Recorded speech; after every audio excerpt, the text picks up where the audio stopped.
بسم اللہ الرحمن الرحیم۔ کچھ حضرات نے پوچھا ہے کہ مفتی صاحب کیا باسی کھانا کھانا سنت ہے یا نہیں، شریعت کا کیا حکم ہے؟ کیونکہ کچھ لوگ کہتے ہیں کہ باسی کھانا آپ صلی اللہ علیہ وسلم نے ساری زندگی میں کبھی نہیں کھایا تو امت کو بھی نہیں کھانا چاہیے، اور کچھ لوگ کہتے ہیں کہ باسی کھانا آپ صلی اللہ علیہ وسلم نے کھایا ہے اور اس کھانے پہ حضرت جبرائیل علیہ السلام درود شریف پڑھا کرتے تھے، اور کھڑا ہو کے پانی پینا کیسا ہے اور وہ کون سا پانی ہے جس کو کھڑا ہو کر پینا سنت بتایا گیا ہے، رہنمائی فرما دیجیے۔ تو دیکھیے یہ ہے شمائل ترمذی خصائل نبوی کتاب ہے، اس میں آپ کو یہ تمام روایتیں مل جائے گی جو میں آپ کو پیش کرنے والا ہوں۔ حضرت ابو امامہ رضی اللہ عنہ رسول اللہ صلی اللہ علیہ وسلم کے بارے میں نقل فرماتے ہیں کہ آپ صلی اللہ علیہ وسلم کے گھر میں جوں کی روٹی اتنی نہیں بنتی تھی کہ وہ صبح کے لیے بچ جائے۔ کیوں؟ اس لیے کہ وہ روٹی اتنی ہوتی تھی کہ اس سے ایک وقت کا پیٹ بھی صحیح طریقے سے نہیں بھر پاتا تھا۔ تو یہاں سے یہ بات ثابت ہو جاتی ہے کہ آپ صلی اللہ علیہ وسلم نے کبھی بھی کبھی باسی کھانا نہیں کھایا، یہاں سے یہ بات ثابت ہو جاتی ہے۔ اس کے علاوہ دوسری روایت ہے، حضرت انس رضی اللہ عنہ فرماتے ہیں کہ رسول اللہ صلی اللہ علیہ وسلم کی دعوت کی گئی، اور دعوت میں آپ صلی اللہ علیہ وسلم کو جوں کی روٹی اور 3-4 دن پرانی باسی چربی پیش کی گئی روٹی پہ لگانے کے لیے۔ تو آپ صلی اللہ علیہ وسلم نے اس کو شوق سے تناول فرمایا، اچھے سے کھایا۔ تو حضرت زکریا رحمۃ اللہ علیہ جو کہ شیخ الحدیث مولانا حضرت محمد زکریا رحمۃ اللہ علیہ ہے، وہ فرماتے ہیں کہ آپ صلی اللہ علیہ وسلم کے گھر میں جوں کی روٹی جب بھی بنتی تھی، یاد رکھے جب بھی بنتی تھی کہہ رہے ہیں، روز نہیں بنتی تھی، اس کا مطلب یہ ہے جب بھی بنتی تھی تو وہ اتنی نہیں ہوتی تھی کہ اس میں سے کچھ بچ جائے اور اگلے دن اس کو استعمال کر لے۔ اتنی روٹی ہی نہیں بچتی تھی، اتنی روٹی بنتی ہی نہیں تھی، صرف اتنی روٹی بنتی تھی کہ آپ صلی اللہ علیہ وسلم نے کبھی پیٹ بھر کھانا کھایا ہی نہیں۔ تو باسی کھانے کا تو مطلب ہی کچھ نہیں بنتا۔ دوسری روایت جو حضرت انس رضی اللہ عنہ کی میں نے آپ کے سامنے بیان کی ہے، اس سے یہ بات ثابت ہے کہ آپ صلی اللہ علیہ وسلم نے باسی چربی کھائی ہے۔ کیا کھائی ہے؟ باسی چربی کھائی ہے۔ لہذا اگر آپ صلی اللہ علیہ وسلم کے پاس وسعت ہوتی اور کھانا بچتا تو پھر آپ صلی اللہ علیہ وسلم ضرور بضرور باسی کھانا تناول فرماتے۔ حضرت عائشہ رضی اللہ عنہا اپنے بھانجے سے فرماتی ہے کہ میرے بھانجے، اے میرے بیٹے، ہمارے گھر میں 2 چاند ہو جاتے تھے، چولہا نہیں جلتا تھا۔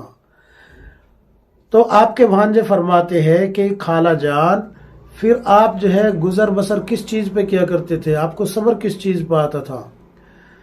تو امی عائشہ رضی اللہ عنہ فرماتی ہے کہ ہمیں 24 گھنٹے میں ایک پانی کا پیالہ اور ایک کھجور ملا کرتی تھی۔ تو بھانجے صاحب فرماتے ہیں کہ امی، اے خالہ، آپ کو اس پہ صبر کیسے آتا تھا؟ تو امی عائشہ رضی اللہ عنہ کہتی ہے کہ اس کی بھی قدر ہمیں اس وقت معلوم ہوئی جب یہ بھی ختم ہو گیا۔ یہ آپ صلی اللہ علیہ وسلم کی زندگی کے کہ جب آپ صلی اللہ علیہ وسلم زندہ تھے تب کی بات، جب دنیا میں تھے آپ صلی اللہ علیہ وسلم، یہ تب کی بات ہے جو 2 چاند چولہا نہیں جلتا تھا۔ اور آپ کے بھانجے آپ سے سوال کب کر رہے ہیں؟ آپ صلی اللہ علیہ وسلم کی وفات کے بعد۔ تو یہاں سے یہ بات ثابت ہو جاتی ہے کہ آپ صلی اللہ علیہ وسلم کے گھر میں اتنا کھانا نہیں ہوتا تھا کہ اس کو باسی کر کے کھایا جائے۔ لیکن دوسری روایت سے یہ بات ثابت ہو جاتی ہے کہ آپ صلی اللہ علیہ وسلم کے گھر میں اگر میسر ہوتا تو باسی کھانا بھی آپ صلی اللہ علیہ وسلم کھا لیتے۔ لہذا اس کا انکار کرنا کہ باسی کھانا نہیں کھانا چاہیے یہ بالکل غلط ہے، اور یہ کہنا کہ یہ سنت نہیں ہے یہ بھی بالکل غلط ہے۔ لہذا آپ دھیان دیں، میں نے 2 روایتیں پیش کی ہے کہ باسی چربی آپ صلی اللہ علیہ وسلم نے جوں کی روٹی پہ لگا کے کھائی ہے، ایک تو یہ روایت، اور دوسری وہ روایت کہ جوں کی روٹی آپ صلی اللہ علیہ وسلم کے گھر میں اتنی بنتی ہی نہیں تھی کہ اس کو دوسرے وقت میں استعمال کیا جا سکے، کھایا جا سکے۔ تو اگر آپ صلی اللہ علیہ وسلم کو میسر ہوتی تو کھانا اگر اگلے دن کے لیے بچتا تو پھر جو ہے آپ صلی اللہ علیہ وسلم ضرور کھاتے اس کو۔ تو ہاں، ایک بات یہاں یہ ذہن نشین کر لیجئے کہ اس کو یہ نہیں کہہ سکتے کہ یہ سنت نہیں ہے، کیونکہ آپ صلی اللہ علیہ وسلم سے یہ باسی چربی کھانا ثابت ہے تو سنت میں داخل ہو جاتا ہے، سنت میں داخل ہو جاتا ہے کہ آپ صلی اللہ علیہ وسلم سے باسی کھانا کھانا سنت ہے۔ یہاں پہ یہ بات سمجھ لیجیے. ہاں اس کو اگر کوئی صحت کے تعلق سے ڈاکٹر حکیم وغیرہ بتا دے کہ نہیں کھانا چاہیے تو پھر آپ کو بالکل بھی نہیں کھانا، آپ بالکل بھی نہیں کھائیں گے اس کو. حضرت جبرائیل علیہ السلام کھانے پہ درود شریف پڑھتے تھے، اس روایت کی کوئی حقیقت نہیں ہے، یہ عاملوں کی بنائی ہوئی ہے اور شیعوں کی گڑھی ہوئی روایت ہے، اس کی کوئی حقیقت نہیں ہے، لہذا اس پہ دھیان نہ دیا جائے. اب آتے ہیں کہ کھڑا ہو کے پانی پینا کیسا ہے. تو دیکھیے روایتیں دونوں ہی ملتی ہے.